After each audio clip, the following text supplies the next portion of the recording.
On the very south of mainland China, there is a small kind of remote city laying on the south seacoast that has both a golden and a silver beach in the city.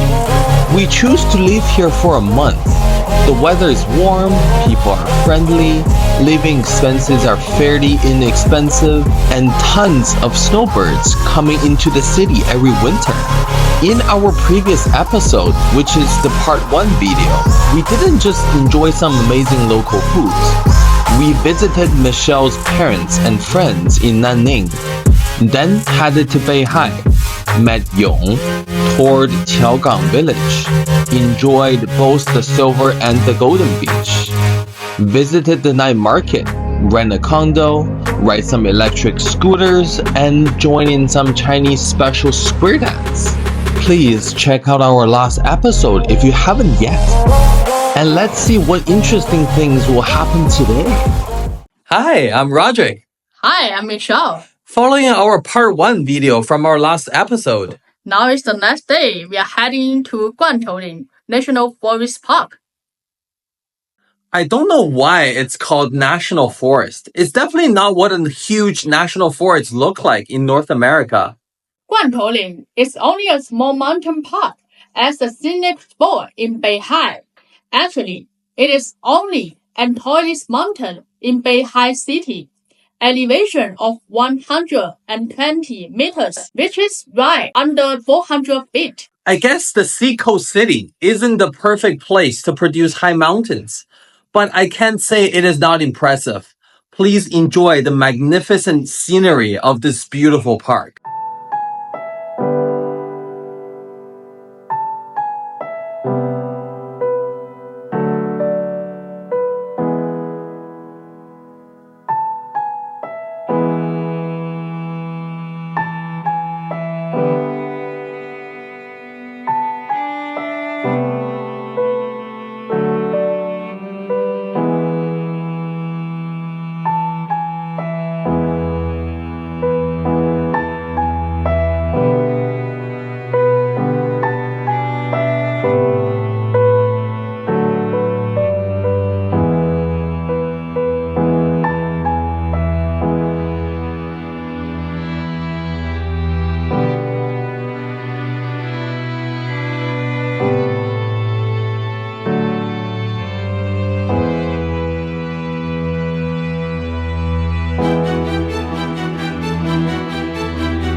Isn't that gorgeous? The turtle in the water is the most famous viewpoint called 海枯石烂. In Mandarin, it means when the sea runs dry and the stones go soft, which means forever. There is a saying, once upon a time, a lover came here for their love forever promise. This mountain is already an essential place in the Yuan dynasty during ancient China 800 years ago, used as a coastal defense fortress, basically like a military base. I assume it is because the mountain is the tallest viewpoint of the city, only 8 kilometers to the center of downtown Beihai. Nowadays, there are full of luxury vacation resorts on the south side of the mountain and a cruise ship port on the north side, with cruises heading to Halong Bay in Vietnam. There are barely any big shops in the park. We saw a person by the side of the street selling coffee, so we ordered some lattes. The gentleman's name is Mr. Hu. We didn't expect to chat with him for a few hours, but we actually did. He is the most special coffee maker we ever met. When we arrived, he had been chatting with the other customer before us for hours already. He loves to add everyone's contact that came here for coffee unless you don't want to. He doesn't care about revenue at all. He never does advertisements. He cares and really likes to talk with his customers. 为什么还没回本？那个，因为这个设备都几万块钱，那很难回本的。对，哦，只是一个爱好而已嘛，自己爱好而已。爱好而已。对，也欢迎你身边的朋友到这边来喝咖啡。好。我请客。He considered himself a coffee enthusiast, and he feels enjoyable making coffee and talking with us today. So he didn't charge us anything for the coffee. He even called another friend to come and chat together. I think it is his way to meet new, like-minded friends through coffee. Let's see how Mr. Hu is making our coffee for us. 因为这个豆子呢是风味来说是偏重的，它的这个黑巧味啊、草莓味啊都在里面，特别好。这样的一个豆子，对。香味。对。咖啡粉。咖啡粉。这是哪的咖啡啊？那个阿拉比卡豆对对对。阿拉比卡豆。对对对，挺好的。会有个熊猫啊？因为我感觉我胖，那加上我到那个熊猫基地啊，然后呢，觉得这个熊猫可爱，我觉得跟我身材比较相符，我就买了一个这样的一个熊猫宝宝。挺好的，我觉得挂到这个地方也跟这里的环境相匹配。这个叫布粉，布粉要均匀才行。对，豆给你打多了一点，但是我怕要味道香一点的。这个叫布粉。对，然后就是把旁边的清洁掉。这个叫最后一个环节就是好，那就上机了。好，上机了。上机了啊！上机，对。好，这里就出那个液了，对。相对来说，这个粉呢，我就打细一点。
Mr. Hu grew up in Beihai and worked in Beijing in his 20s and 30s.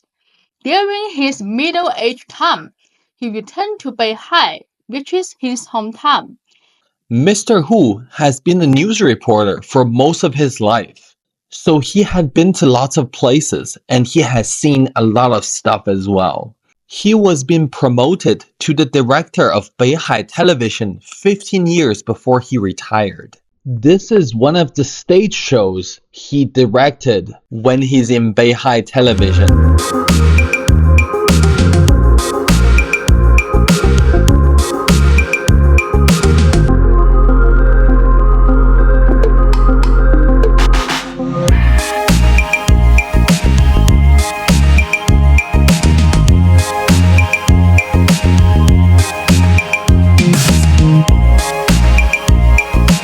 To search for inner peace and freedom, and to see the place filled with religious atmosphere and spiritual experience with his own eyes, he drives solely to remote Tibet for 3 times, which is 7,000 kilometers or 4,400 miles per trip.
Mr. Hu is a super nice guy. He loves to smile. He also got lots of respect from other people. Although he was already retired and at the age of 60, he's still so young at heart and have friends basically anywhere and at any age. He loves his life and loves everything he's doing right now. His son works in the financial service industry in Hong Kong, which is not too far away. And his grandchildren are now attending school there as well. They often come to Beihai and visit him. And he is planning to be in Hong Kong next month for the Chinese Spring Festival. After we get along, he actually shows us his specialties, the face-changing Peking opera, which is a form of Chinese opera that can switch faces while you're doing the show. And he had already learned and enjoyed it for a few decades.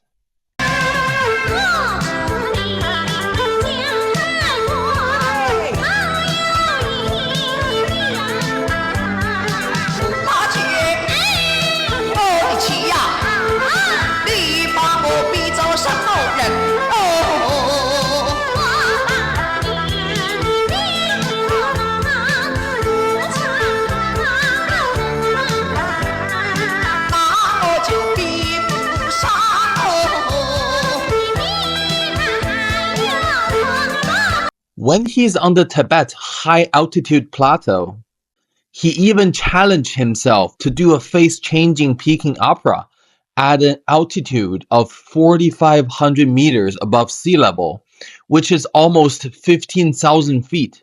He's doing the opera on a slope with sub-zero temperatures and level 8 Beaufort wind speed. He's using his phone to show us his Tibet opera. 这真是好几分钟呢。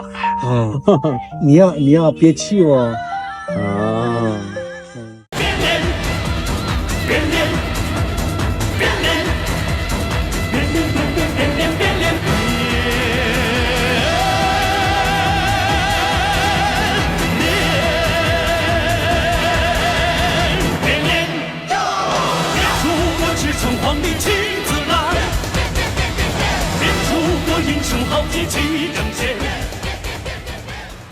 After we say goodbye to Mr. Hu, we found our vehicle wanted to drink some fuel. We can see the range left is only 37 kilometers. This is our first time fueling this vehicle up since we picked it up in Nanning City. How much does fueling up a normal-sized SUV in China cost? Let's find out. The range is increasing very fast. I can guarantee it's faster than any fast charging stations for an electric vehicle. And you can see the cash amount spent is ticking fast. Here's another vehicle pulling into the gas station right beside us. Now she's full. Our car is happy now. Obviously, here are regular and premium gas options. Premium gas we took today is priced at 8.05 Chinese yuan per liter. It is actually way cheaper than Vancouver. Vancouver gas prices usually skyrocket in summer. For example, in 2023, premium gas is at $2.57 per liter, which converts to 13.1 Chinese yuan per liter, almost doubles in Vancouver. We spent 573 Chinese yuan and fill up 71 liters for our vehicle. A day later, we are heading to another must-see viewpoint in the city, called Beihai Ancient Street or Beihai Old Street. It has a length of 1.5 kilometers, so we chose to rent a scooter again, lazy us. We talked about Beihai's electric scooter in our previous Part 1 episode. I'm in a super good mood on the scooter with sea wind flow passing my face.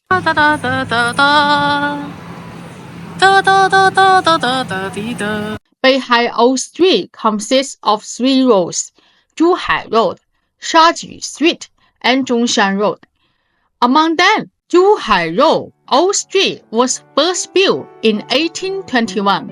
It is the longest and best preserved arcade building complex in southern China.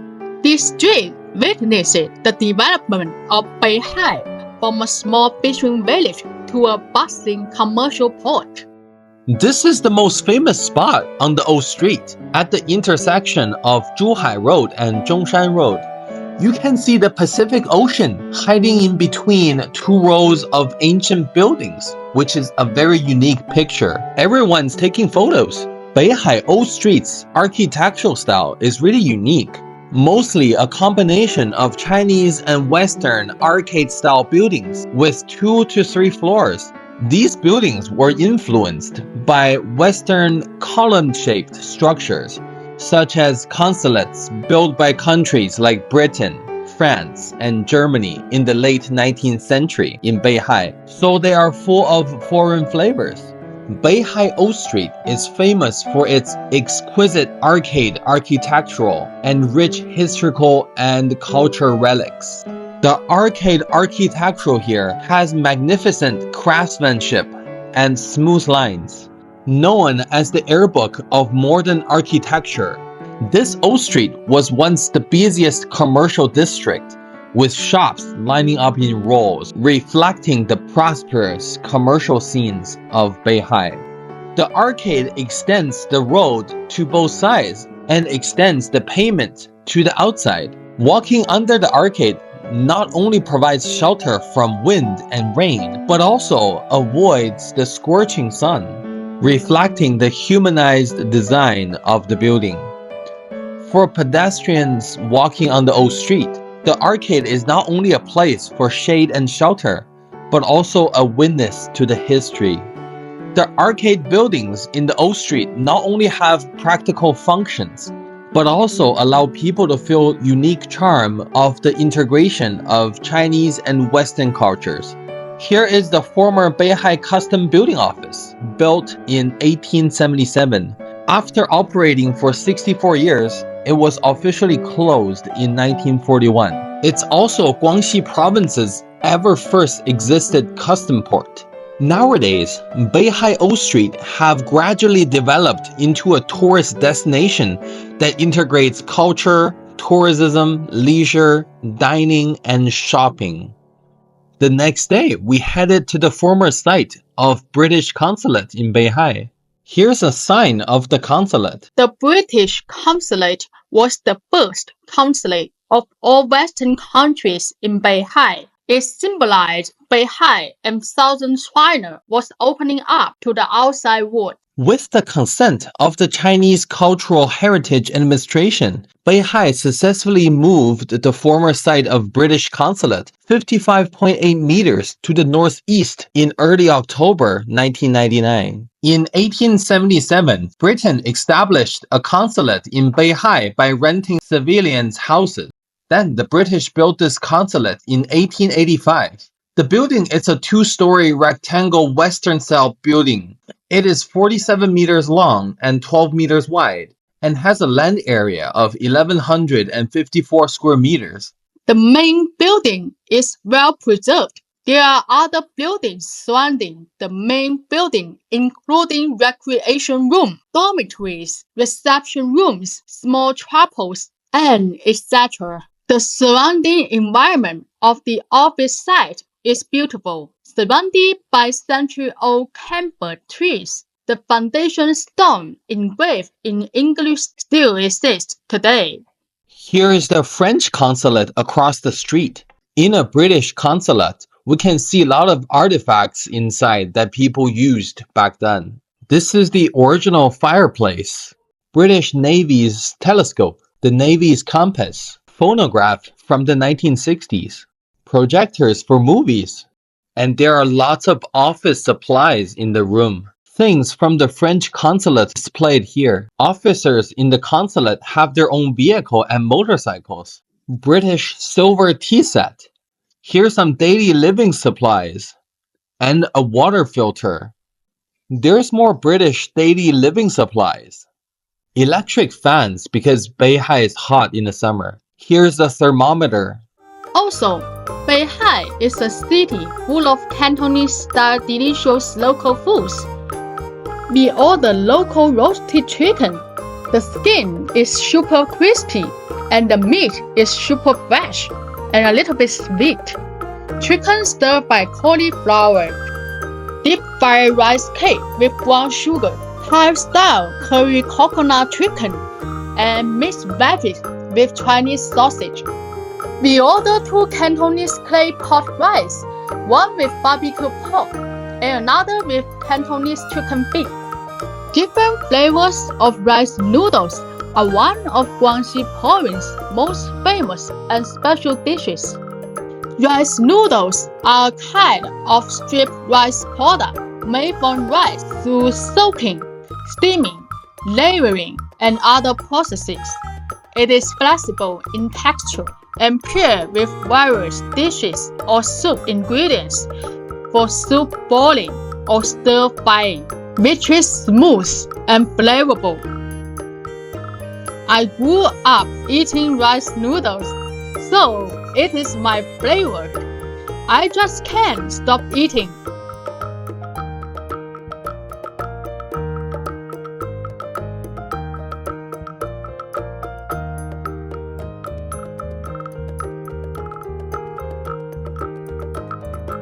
And Guangxi is also famous for its bubble milk tea and sweet dessert because the province grows tea leaves for making tea.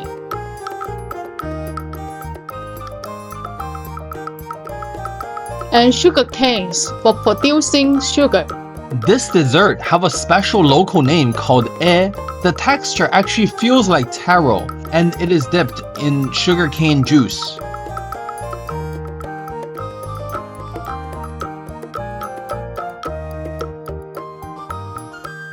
After enjoying lots of local dishes, let's talk about Beihai.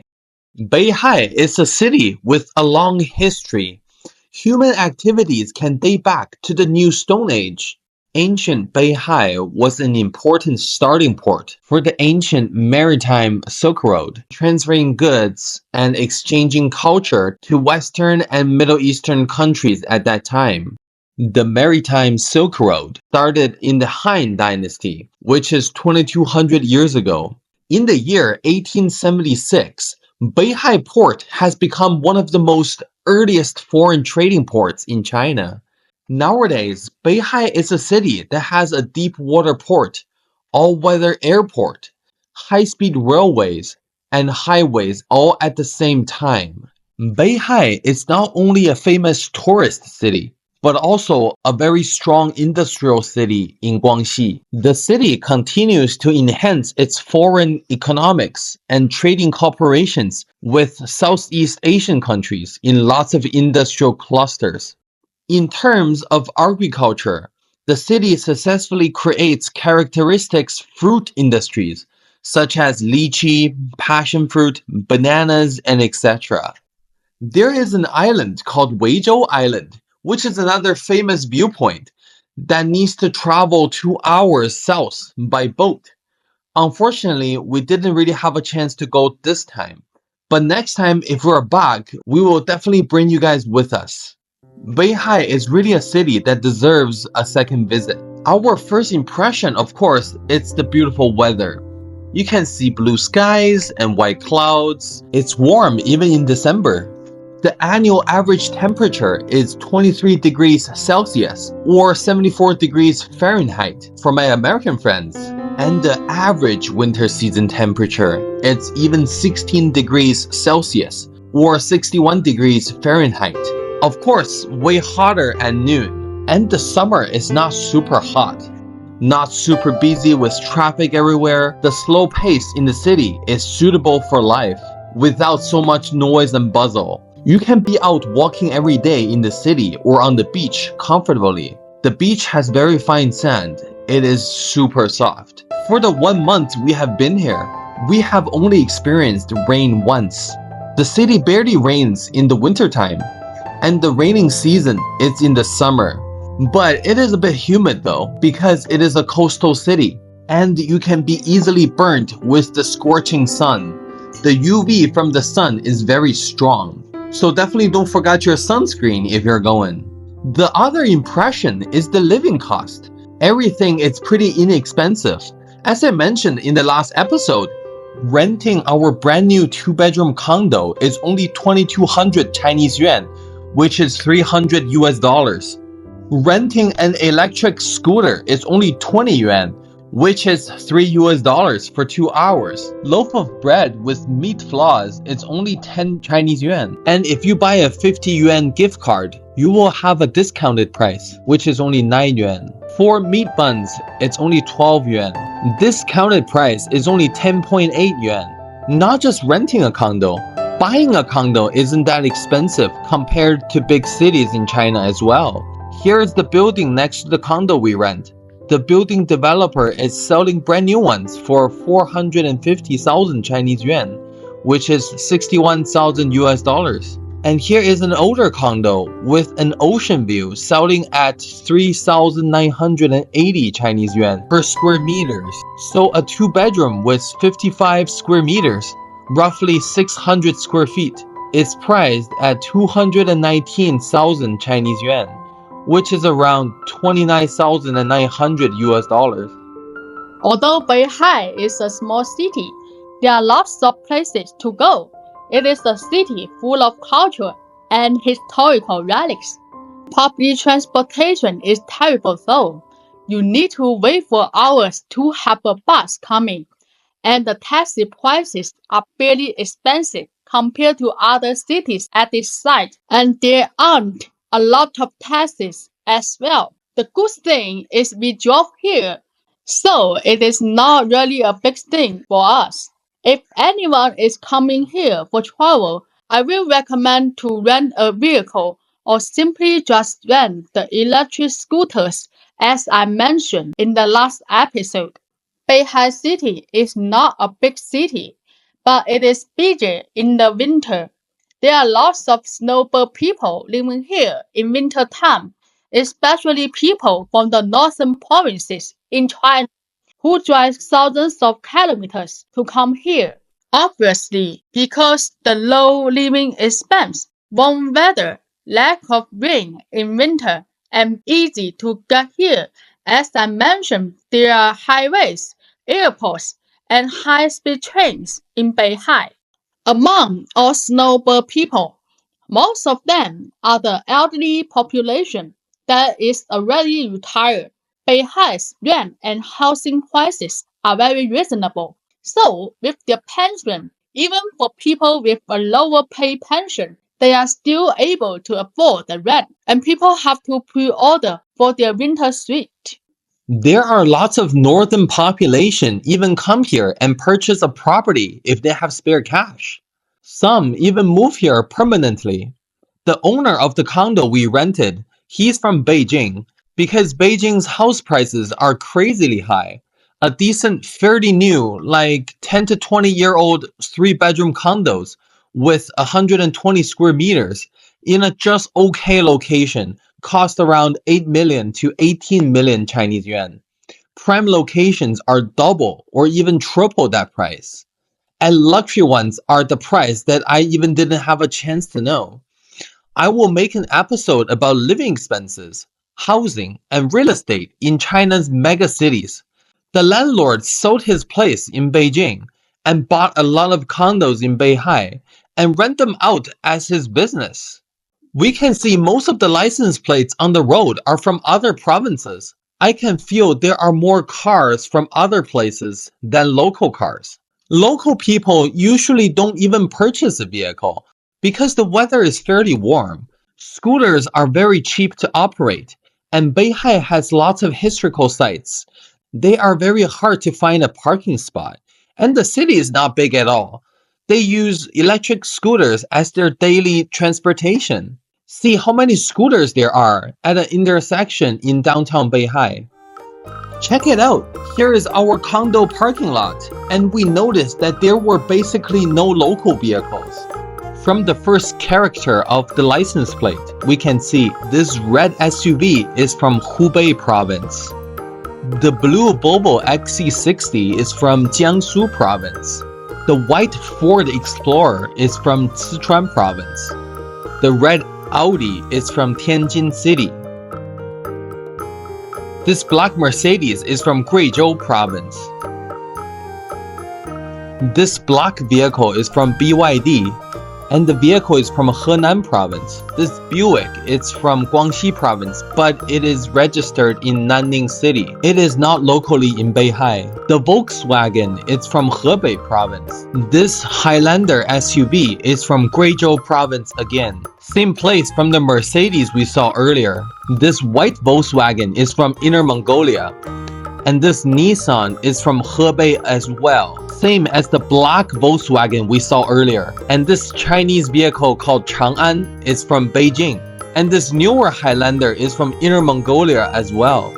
And we can see a sign here on his windshield saying he can provide transportation services to train stations and airports. Wow, he's already starting his little business over here. In the whole parking lot, we can see we only have one vehicle from Guangxi province. And it's not local. It's from Nanning City, which is 200 kilometers away. Don't worry, it might look confusing knowing which vehicle is from where. I will show you how to read the Chinese license plate. First of all, I have to say that I didn't buy my Insta360 camera that can stick on a vehicle when I was in Beihai. So I can't have this kind of footages recorded in Beihai. I really wish I do. But I do want to provide the best video experience for you guys. So the background of my license plate part in this video, I will use the footage from Michelle and me driving in another city in China. Chinese plates do have a front and rear no matter which province you are in. In the US, some states only require a rear plate like Michigan.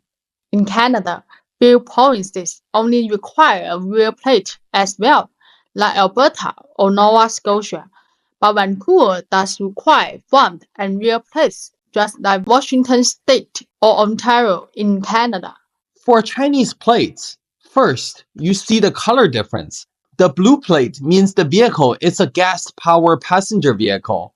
And the green plate means the vehicle is either a plug-in hybrid or full electric. In Vancouver, and of course British Columbia, there are decal logos required on electric vehicles. Next, you look at the very first character of the plate, which is a short word for each province, indicating where your car is registered. Basically means where you are from, just like the short word MI for Michigan, BC for British Columbia. Then you read the first English letter after the Chinese character from A to Z. Each letter represents a city in the province. The sorting, or I would say alphabetical order of license plate letters, is mainly determined based on the administrative divisions and city sizes of each region. The capital of that province is the letter A, and the last letter used sometimes is letter Z, and sometimes is the last letter of that province used, is the smallest city or undeveloped city in the province. But there are no letters for towns and villages.